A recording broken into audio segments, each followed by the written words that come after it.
जल्दी गाओ।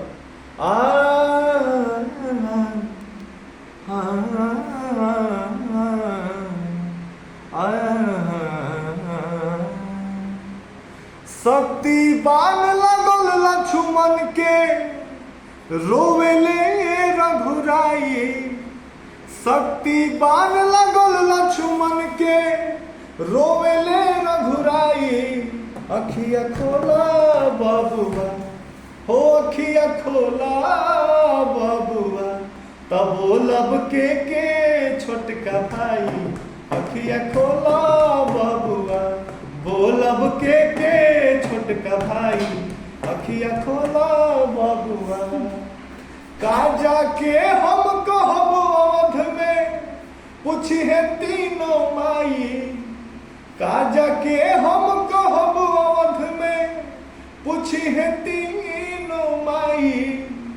हो अखिया खोला बबुआ बोलब के छोटका भाई। अखिया खोला बबुआ राजभवन के त्याग तू हमरा साथे मन में अइला। धर्म कर्म दुनऊ के साथे बड़ भाई के सेवा कैला। राजभवन के त्याग तू हमरा साथे मन में अइला। धर्म कर्म दुनऊ से बड़ भाई के सेवा कैला। फिर बोला तोहरा बिन हमरा कैसे जियल जाई। हो अखिया खोला बबुआ बोलब के छोटका भाई।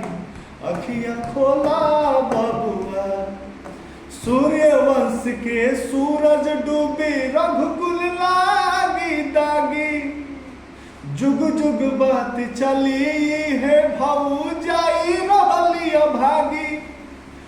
अवध के लोग कही हमके चली आइले जान बचाई।